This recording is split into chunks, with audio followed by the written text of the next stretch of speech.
So Karan, I'll get some inputs on you on the the classical until he joins in, then he can chip in because I don't want to leave the audience just waiting. Sure, sure.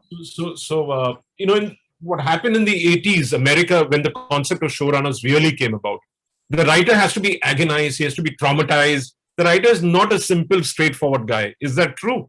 I mean, most of the guys who wrote these shows and who became showrunners were complex people themselves. I think you have to be a little bit crazy, right, to be in the industry in the first place, and then to tell stories and have go through all the stages of humiliation and embarrassment and poverty. I think just to get to the point where one becomes a head writer and a showrunner for a successful show, it's always a journey. So I think that journey also enriches you, corrupts you, all of that all together. But the payoff is fantastic, man, because you just get to tell the stories you have always wanted to and dreamt of. So in that sense, obviously, it's very. So it's good that if a writer, if a writer is traumatized in his life, it's good because then it allows him to reach into depths of emotion, character that and build up on what he has gone through in his life also. I think definitely that is an aspect of writing. It's not the only thing. You still gotta. It's a small part of it. I think it's an increasingly, it's getting smaller the amount because you can really live vicariously through the internet. I feel these days through a lot of experiences that are now being collated in so many wonderful ways. And earlier, you didn't have that one tool that was so democratic in your approach to finding about life. Earlier, you had to just step out and meet people who you know, or just travel to places and gather experiences from there, and then sort of steal from them and put that into some form of story or storytelling. Yeah, so now it's changed. I'm reading an excerpt from The Difficult Men. The showrunners, they were not necessarily men to whom you would have automatically thought it prudent to hand near total control of a multi-million-dollar corporate operation. Indeed, these in many respects, what you asked the writers was to do is to act in very unwriterly ways, to become collaborators, managers, businessmen, celebrities in their own right, all in exchange for the opportunity to take advantage of a unique historical moment. So, Supan, good to have you. Since you were not connecting, Karan has kindly also agreed to say hi to you and talk with both of us. Thank you so much, and hi Anil. Thank you for having me. I apologize for being late. I'm on the way to the airport, so yeah. I'm on my way to Karan, in fact. Huh? I said I'm on my way from Hyderabad to Karan in Bombay, basically. Okay. Yeah. Hyderabad, right? Or filming. Great. So we were talking about showrunners. So Karan, I just asked that question. Writers are not supposed to collaborate. They are not supposed to manage. Not supposed to take multi-million-dollar decisions. So, what does it call for to be a showrunner? I'm gonna bounce out, Supan. This is all yours. I'll see you, Karan. Thank you so much. See ya. Yeah. So Anil, here's the thing, right? I mean, writers have not been empowered for a while now, unlike in the West, where I think with HBO, that tide started turning slowly in their favor, number one. I mean, it starts with a writer, the clarity that a writer has, the genesis of each character, every situation, every decision that the story makes comes from the writer first. In today's day and world, in fact, you have a lot more writer-directors as compared to earlier. I think, one, because everybody has a lot of stories to tell. There are better tools to tell stories. And also, I think it comes from an economic reality because now filmmaking is much more democratic, right? So everybody has a chance to tell a story, and that comes with it a very unique problem. You need a script to tell a story. And initially, if you are starting out in life, you don't have enough money to pay a writer. So I think a lot of people have turned writers by default because they needed a script in the first place. And then there are writers who are just pure writers, never want to be a director. But when it comes to show running, which is a very unique situation because the calls that you're making are more directorial in nature. They are about casting, about locations, about the edit, about the music, and also, so the writers come in there, yes, empowered, but the best combination for a showrunner is our writer-director. Because one, the whole script comes from you, you have had the writer's room, and as a director, the kind of nature of, kind of laying out the story over the season or seasons, that really kind of brings in the directorial fore. Because what happens is sometimes there are more than one directors to direct a show, over seasons. The one man keeping or woman keeping the consistency of a show, the palette, the edit pattern, the storylines, managing them over the seasons is your showrunner. And that's where the showrunner comes in primarily. And that's a unique position. Okay. But again, remember, a writer is supposed to be kind of frothy and not supposed to be given. Like Dan Chase used to also discuss the color of the costume, the color of the carpet, the color of the room's paints. Yeah. So, and he would call for a repaint if it didn't suit him.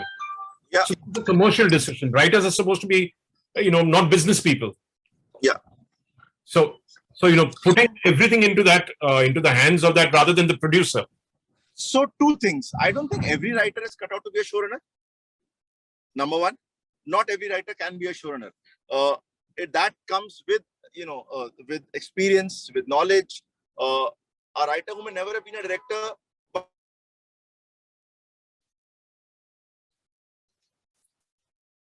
Hello. Yeah, I'm losing you, Suban.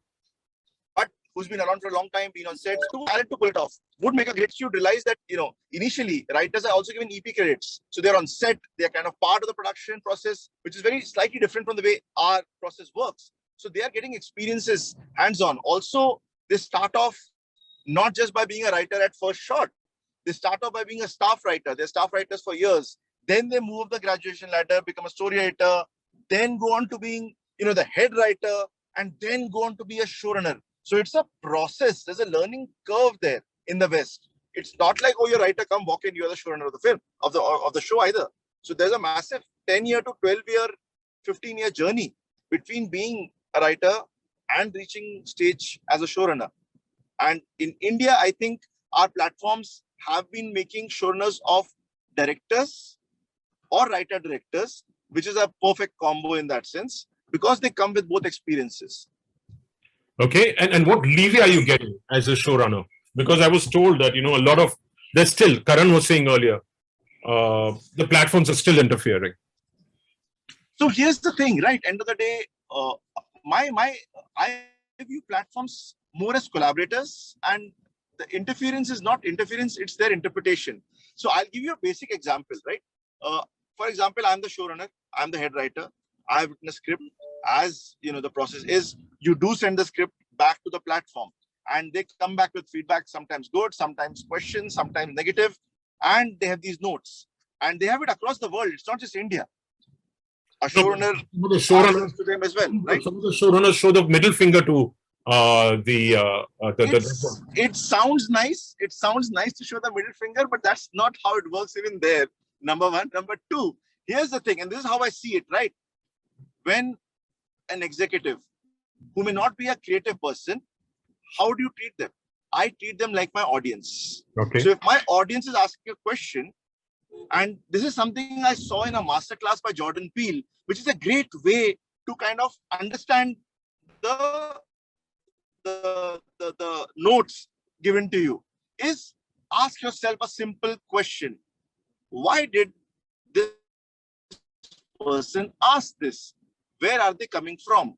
I mean that Supan comes on the Zoom calls and says profound things, but every 2 minutes he hiccups. And I write literally in this entire 30-minute Zoom calls, 15 hiccups, which I as a writer am finding very funny.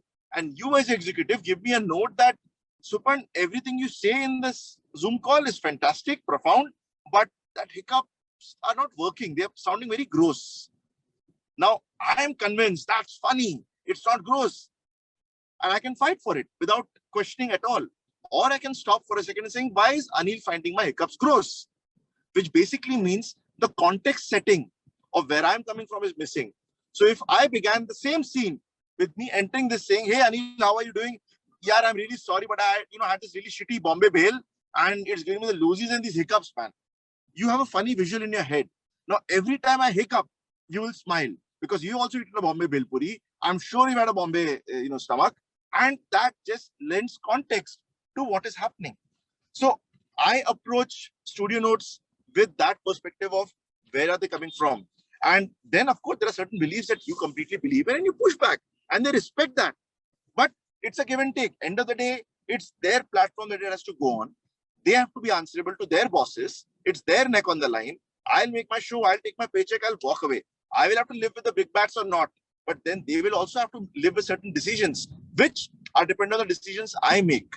So it's important that I at least hear them out, understanding where they're coming from, and see where that leads. So I think it's a collaborative process in that sense. I get that. So in terms of, so you believe that the showrunner is finding the space in the Indian content market, in the content ecosystem today, or is there absolutely. See, the fact is this: the platforms are very, smartly, selectively choosing the showrunners. There are some great showrunners today in the Indian market, and it's a joy. To kind of work, collaborate. And I'm in fact agnostic. I'm showrunning certain things, but in some places I'm just a head writer working with a showrunner because I get to learn as an artist myself. The minute you say that you know everything, you're screwed, right? So here's the thing: how do you collaborate? Not just bring people into your teams, but also be part of other teams. And that makes your circus the biggest circus in the world. And that's so much of joy and fun in that. So, where are the lacunae then? Because when you talk in television, the showrunning concept was brought in, but I think it's been withdrawn again. But in OTT, that's become prevalent. Do you say that? Yeah. So my thing is, that Indian television, unlike Western television, is very different. We have, dailies or weeklies. But these weekenders also, they run for 120, 150 episodes. There are no seasonal breaks. Where does the showrunner rejuvenate? A season gives you the chance to kind of hold, because a show is literally like 3 to 4 movies being made into one, right? But a showrunner can at least work on 3 to 4 movies. But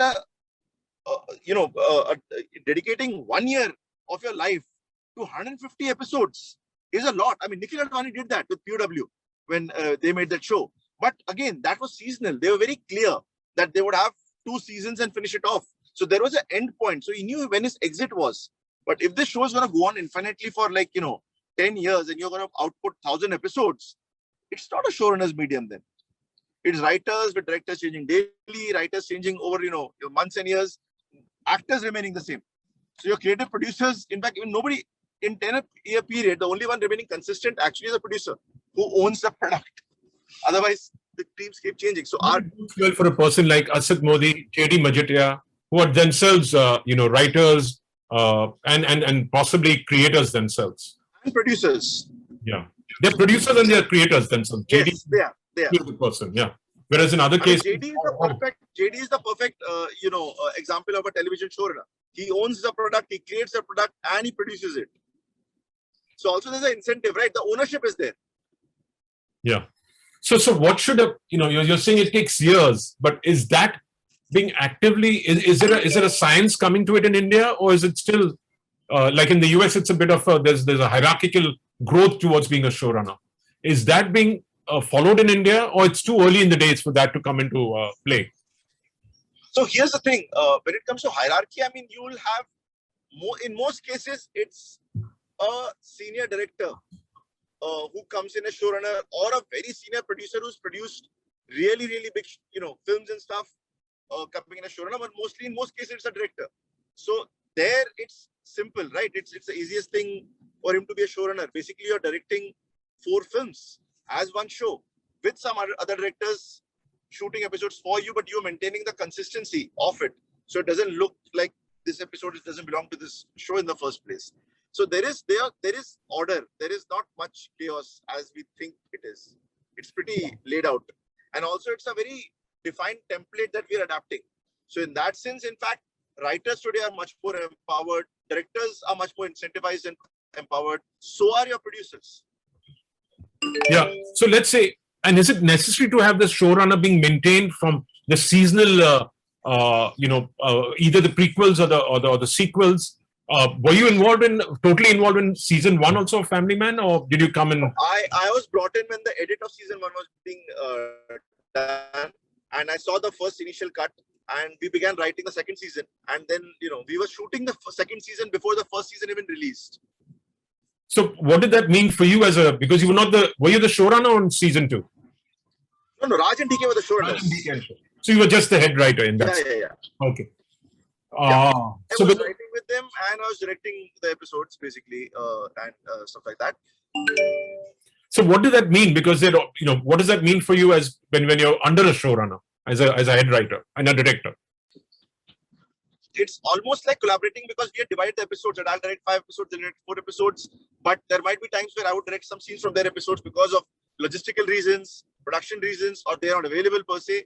And it was literally being one with each other's vision, because I have some thoughts, they have set a template, they had certain ideas, and we aligned. Also, here is where it's key, choosing the right teammates. I mean, if your other director is not in alignment with you, then I would have gone and made a different show stylistically or in any way, told a story differently as compared to them. So here, they're writing together, creating which is carried forward. And luckily, we all come from the same school of thought. We like the same kind of movies, and we had planned on a visual palette, agreed upon.